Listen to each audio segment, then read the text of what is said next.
Hello and welcome to my YouTube channel. If we have not met yet, my name is Vena Jarabek. I'm a second-generation real estate agent here in Seattle, Washington. I started real estate when I was 18, 2 years ago, currently 20, and having found success in this business, I am so grateful to be giving back to all the young aspiring agents out there, or just anyone who's looking to get into real estate in general. Whether it's investing, becoming an agent, what have you, I am so excited to share what I've learned throughout my time in this industry. So let's get into it. So in this video, oh, I should write this down because I am gonna get so off topic. It's so bad. So in this video, I'm gonna talk a little bit. In this video, I'm gonna talk a little bit about why I got into real estate, how I got into real estate, all that nitty gritty stuff. And then, you know, the struggles I've had and my top tips for new agents. So let's get into it. I already said that. So let's go. Why did I get into real estate? So real estate was not really a passion of mine, you know, growing up. I wasn't like 5 years old talking about, I'm gonna sell houses when I get older. No, I was like, I think I wanted to be a vet when I was younger or something, you know, something basic like a doctor. My mom wanted me to be a lawyer as I was getting older to middle school, high school. And my dad, who is a real estate agent, he has been against college since I was in 3rd grade. So I grew up with the idea that you shouldn't go to college and that, you know, especially if you don't know what you want to do, if you're not going to be a doctor, a lawyer, some skilled profession that you need college for, then you just shouldn't go. You know, it's a waste of time, it's a waste of money. And that made sense to me. But when I got to high school, like junior, senior year, all of my friends started applying to colleges and I was like, shoot, maybe I should go to college. Maybe I should get a degree. And my mom was kind of for it. I talked to my parents a lot about this stuff. My mom was for it. She thought I should get a degree as like a safety blanket in case shit hits the fan, I guess. In case I didn't like real estate or the market crashed or whatever. So I was like, okay, let me go get a degree. I was a 4.0 student. I had all the grades and the clubs and everything. It was not gonna be hard for me to get into college. I applied to the University of Washington Foster Business School and I got in direct admit. And I was pretty excited about that and I fully intended to go. I actually went all the way up to orientation and I signed up for classes. But the entire time I had real estate in my head because I eventually did decide that I wanted to go into real estate full time because, man, I'm going in circles already. Because of the uncapped income, like it scared me to only make $250,000 a year as a doctor, lawyer, whatever. Like you're capped at that. That was freaking terrifying to me. I need to be a millionaire. I want to be a millionaire. So uncapped income, flexible work schedule. You can work whenever you want. You can leave whenever you want. You work for yourself. I hate listening to other people. I don't want to have a boss. I'm very independent, so working for myself seemed like a natural fit. And it seemed like really not that much work to get paid. Real estate agents make a pretty good amount of money for the effort that's put in compared to other jobs. Like you can go work a 40-hour work week on 15 bucks an hour. You're gonna make way less than a 40-hour work week on, you know, $12,000 commission checks. So I had real estate in my mind and my whole plan, I guess, was to go get my degree and then I'd go work in real estate. I was planning to major in business administration. I'm dying. COVID. I was planning to major in business administration, so I was like, okay, I'll have business experience. So I was like, okay, I'll have that knowledge, that degree that will help me run my real estate business. That was kind of my logic. However, when it came time to see how much these classes cost and what the total cost would be for me to go to school for 2 years, I had an associate's degree from the Running Start program in my high school in business. So I only needed 2 more years to get a bachelor's. And even for only 2 years, I was like, this is gonna be like $40,000. My parents were not gonna pay for it, so I'm gonna go get student loans for $40,000? Hell no.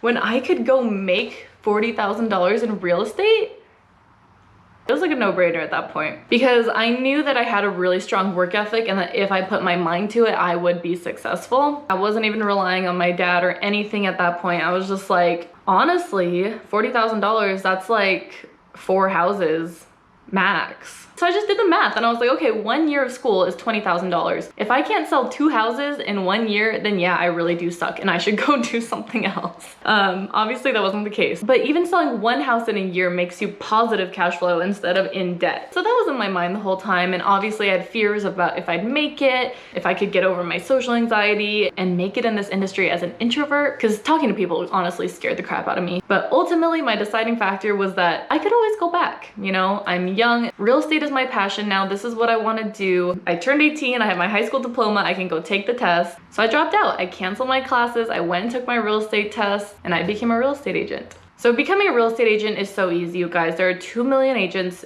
nationwide, and there are 20,000 agents here in Washington. This is one of my most frequently asked questions. How do you become a real estate agent? Logistically, it is fairly easy to get your real estate license. You go to your state's Department of Licensing website, and they have a whole step-by-step list right there. Basically, you take a pre-licensing course. It's like $400 to $600. Get the one with the highest pass rate. Even if it costs more money, that's just my recommendation so that you pass the first time. You just breeze through that thing. It is not going to teach you about how to sell real estate. It's going to teach you how to pass the test. And it is kind of funny to me how many people I see go take the real estate course to like gain experience or learn more about the real estate process. Like, you are not going to learn. I'm sorry that you just wasted $500. Real estate course mainly covers laws, technical real estate terms.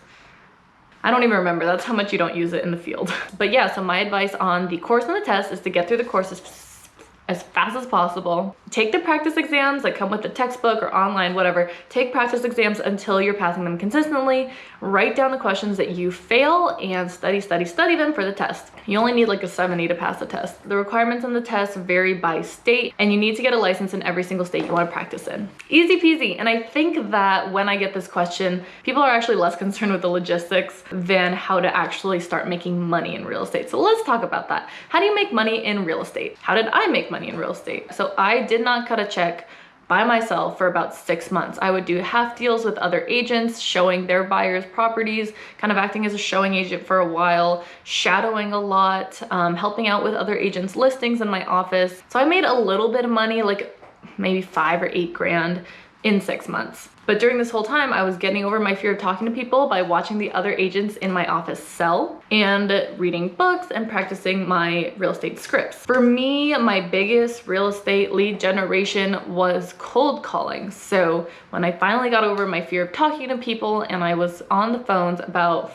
5 days a week, 2 to 3 hours a day, just calling because it's a numbers game.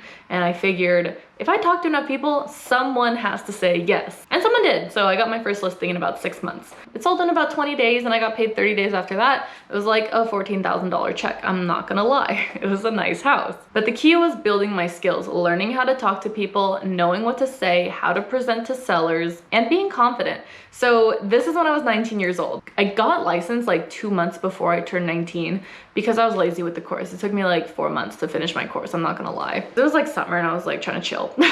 Was I worried about my age? Hell yeah, I was worried about my age. And it's funny because I got over that really pretty quickly, but at the time it was major. It was a major, what do you call that?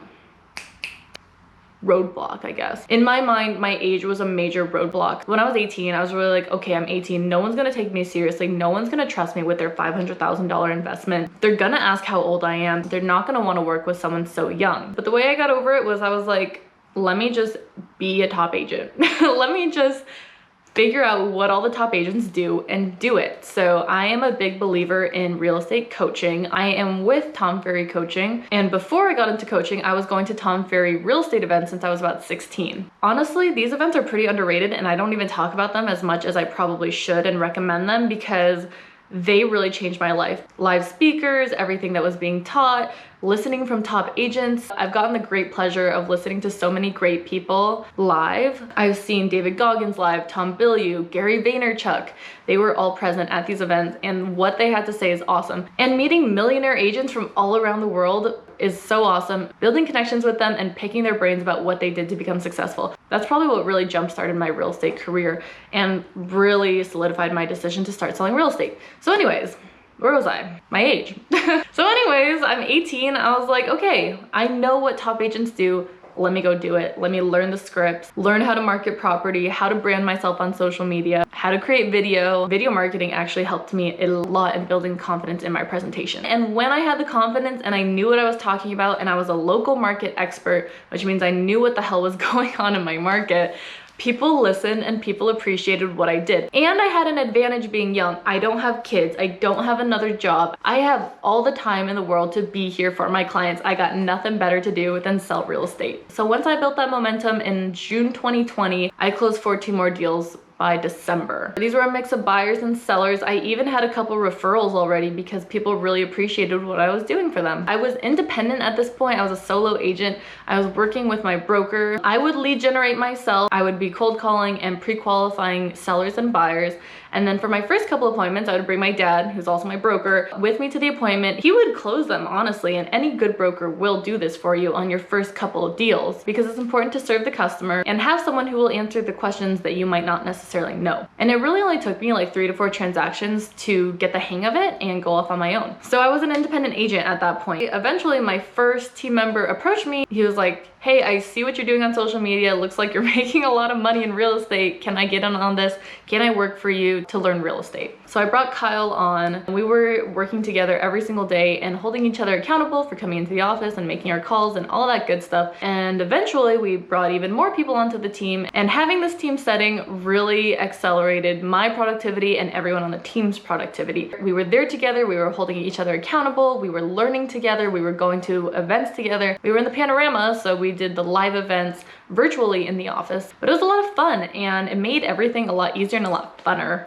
But yeah, so we grinded through the last 6 months of 2020 and we entered 2021 feeling super accomplished and ready to keep going. Other struggles, honestly, the biggest struggle was lack of experience. So once I got some transactions under my belt and I knew what I was doing, then I had even more confidence in what I did, and I get to share everything I've learned with you guys now. One thing I do wish I did differently, and this would be my piece of advice for anyone looking to enter the field, is I wish I got over my fear of rejection and fear of talking to people faster. So, I was only 18, but I had big goals in life, and so I would really beat myself up for not wanting to talk to people. And that's why it took me so long to close my first deal. But honestly, if you go out there and you just take action and you get in front of people, whether it's door knocking, cold calling, creating ads, networking, going to events, if you put yourself in front of people, you be genuine and you be yourself and you have confidence in your presentation, then you'll honestly sell a lot of real estate. It's getting through that initial learning curve, learning what real estate is, learning how to serve people. That's gonna make you a great agent, because here's the thing, is that there are so many shitty agents out there. That's just the truth. The average agent closes 2 to 3 deals a year.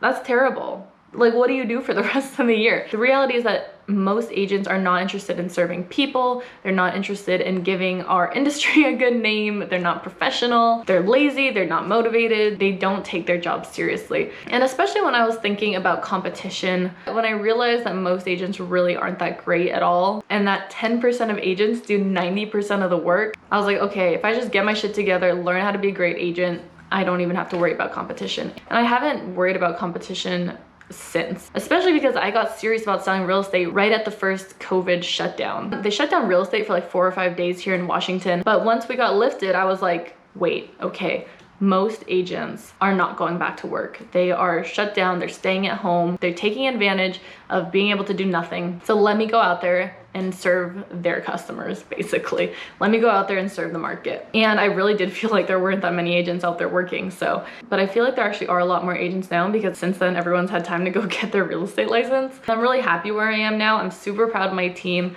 and what we're all doing. And so I've gotten to spend a lot of time training new interns and licensed agents and create content to share with you guys. Obviously, I'm still active in the field. I'm still helping buyers and sellers every single day. If you know anyone who's moving to Seattle, I got you. I'm your girl. I'd love to help. Enough self-promo. That's my intro to real estate, how I got into it, why I got into it, and the struggles I've had. So I'm committed to pushing a lot more content out for you guys. Let me know in the comments what you'd like to see next. Hope this helps, and I'll see you in the next video.